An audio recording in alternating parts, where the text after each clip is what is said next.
I'm sorry, but this was not perfectly splendid.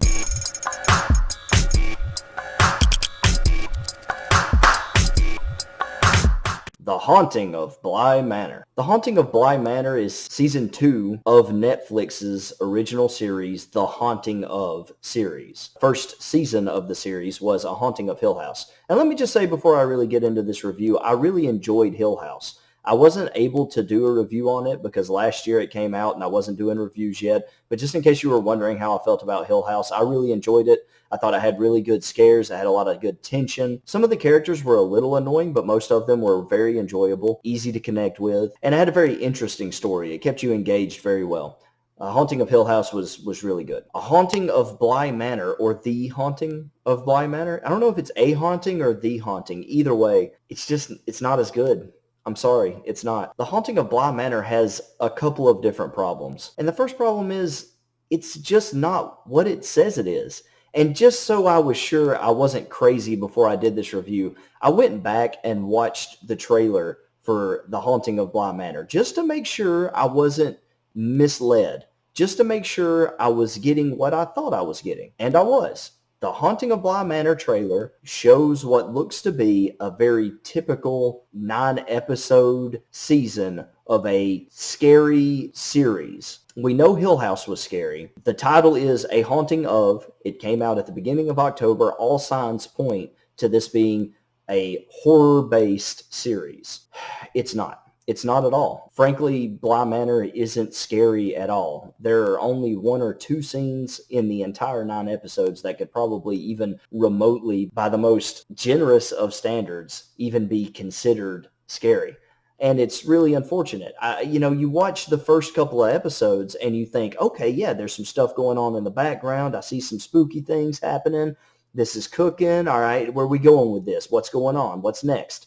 And then you watch a few more episodes and you're like, there were almost no scares at all in those episodes. So maybe we're building to something bigger. Maybe we're building to something better. I sure hope the payoff is worth it. And then by the time you get through the end of it, you're like, no, I never really paid off. Even the big bad, like the overall, if there was a bad guy, the main ghost haunting Bly Manor isn't really scary. Most of the ghosts in this series have like this eyeless, faceless kind of thing where it looks like somebody just took some plastic and kind of put it over someone's face so that it distorts your vision a little bit and the faces come off as kind of formless. Now, there is a reason for that in the story, but as far as like scares go, it's not a very scary thing to see.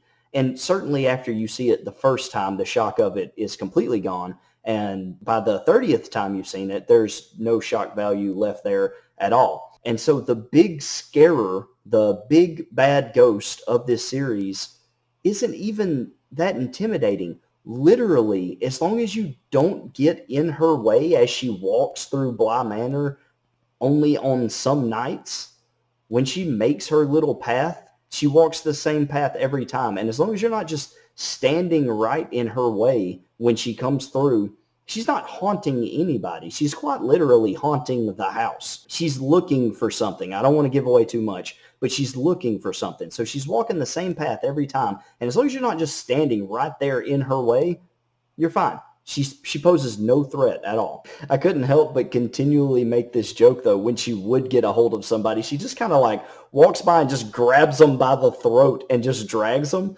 And I kept making this choke slam joke. I don't know. It just, at the time, the movie wasn't, or the series, I should say, wasn't scary, and it wasn't holding my attention all that well. So I was making jokes, and I couldn't help but see it every single time. I could hear JR in the back of my head for those WWE fans. I could hear just, oh my God, the carnage. I could hear it.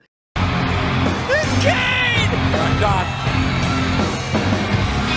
Oh, he's going after Van Dam. No! Kane going after his former tag team partner after everything Van Dam's been through here. He said he hated Roman. Oh, my God! For the love of God! You just took slammed the hell by Kane! My God! Oh, my God! Kane has destroyed Bischoff! Every time. I couldn't help it. And so what was it? If season 2, A Haunting of Bly Manor, wasn't a scary series, if it's not a horror-based series, what is it? It's simply a love story with some horror elements.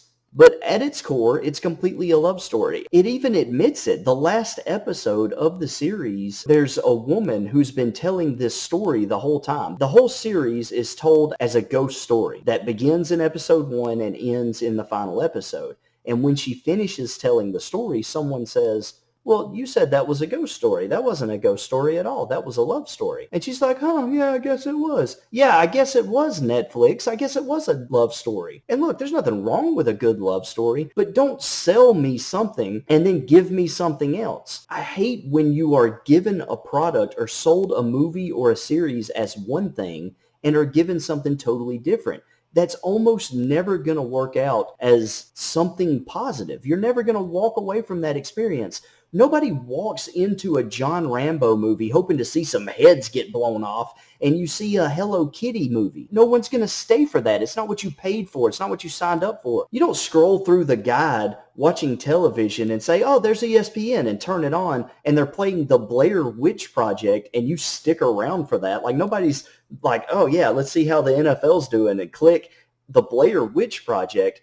That's basically sports. Like, you don't do that. And so I don't know why companies want to advertise things as certain things and then give viewers something else. It happens a lot in movies. I just did a review on The Devil All the Time, and one of my main gripes is that it wasn't exactly what I expected going in. But even that wasn't so egregious. Even that wasn't so, it wasn't such a genre flip. This was barely a scary story at all. It barely had any horror in it at all. It's like when you were a kid and you were like eating a lollipop or a sucker, and like maybe you dropped it on the ground and it got a little dirt on the side, and you try to like get the dirt off, and then you try to eat it again. You still taste a little bit of dirt. It's like someone dropped their love story into a pile of horror and then like tried to get off as much of that scary stuff as they possibly could. Yeah, there's still a little bit sprinkled on there, but you're not going to say, oh, that's a horror movie. You're going to say, no, that's still a sucker. It's just got a little dirt on it. No, that's still a love story. It's just got a little horror in it. And it really grinds my gears. Are there any positives at all? Yeah, there are positives. Look, it's an interesting story. There's enough there that you ask questions and you want to find out what's going on. Why are these ghosts haunting this place? What started it all? And of course, you inevitably get it in the last episode or two. You start kind of figuring it out if you don't piece some of the more obvious stuff together along the way. You're given all the answers by the end of it. Is it interesting? Sure. Is the love story element of it compelling? Sometimes. Sometimes it is good. Sometimes it is genuine, and it has good moments. Do the actors do a good job? Yes, they do. For the most part, almost no complaints from the acting. Only a scene or two I thought, not the best acting I've seen. Was the writing good? Yeah, it's a good story. That's what's such a bummer about it, is it's a good story, but it would have been so much better suited to have been advertised as what it is. And yes, you can find online now an extended trailer that has a little bit of commentary. Some of the actors, some of the directors, the writers rather, the director and some writers, with these different people who worked on the project talking about how at its core, essentially it's a love story. You can find that now. But most people aren't going to see those things. Most people are going to watch the trailer. They're going to say, oh yeah, I remember Hill House last year. Yeah, let's watch this. And then they're going to sit through 9 episodes of waiting on something scary to happen, only to be given a choke slam on occasion. And it's disappointing. So long story short, Haunting of Bly Manor, so much more potential there. Could have so many more things could have been done with it. Just a waste of potential, in my opinion. It's very disappointing. Were there bright spots? Yes, there were bright spots, but it's so hard to focus in on those bright spots when you're having this misleading series glaring at you the whole way through. All things considered, I'm giving A Haunting of Bly Manor a 68 out of 100. All right, listen, if you've watched the Haunting series, I would really love some comments on this. I would really love to hear some other opinions, because I could be swayed perhaps one way or another, maybe a few points, if I heard some good arguments for it. So I'd be really interested to hear someone else say, no, it was good because of this. I would love to hear some counterpoints or something. So if you have some of those, please leave them below. If you agreed with me, let me know that too. I like to hear like, hey, yeah, I was thinking the same thing. It really bummed me out, or whatever. I hate doing negative reviews because I feel like I'm being a cynic. And I don't like being a cynic, but look, sometimes things just don't strike you right. Sometimes it's you. Sometimes it is the movie or the TV series. So let me know if I'm being crazy here. Help me out, or let me know if I'm doing a good job. Whatever it is, comment below. Don't forget to like and subscribe, all that good stuff. But remember, if you do disagree, don't get mad. It's just one man's opinion. Thanks.